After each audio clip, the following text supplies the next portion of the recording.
Pozdrav svima ljudi, dobrodošli u još jednu epizodu na ovom kanalu.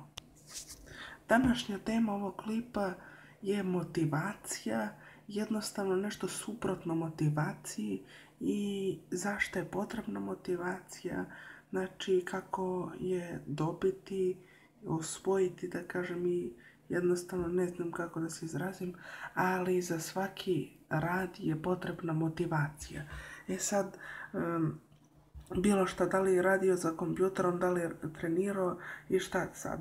I motivacija. Jednog dana kad sam krenuo da snimam, jednostavno krenuo sam iz animacije, zato što mi je bilo dosadno, kao što i Nik sam krenuo i jednostavno uložio sam neki trud koliko god sad, da ja nemam opremu, da ne mogu gamingom da se bavim, jako ne volim.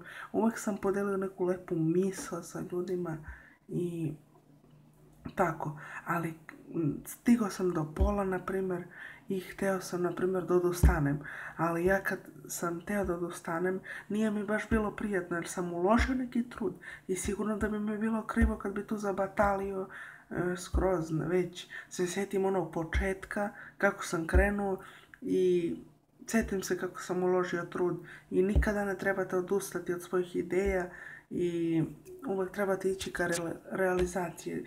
Znate, ima to veze sa karakterom, to ti je kao ono, znaš, da li ćeš uzeti čokoladu ili nećeš. Znači, ako ti vežbaš, treniraš, ako nećeš, ako kažeš ne, neću čokoladu, znači, koliko god ti samo određuješ da li hoćeš ili nećeš. Nema tu ni jače sile, ni ničega, nego već sam treba da odlučiš i da budeš zreo čovek za svoje, znači, ideje i postupke. Znači, nemojte odustati od svojih dobrih ideja, idite ka cilju svom i sve će biti kako valja.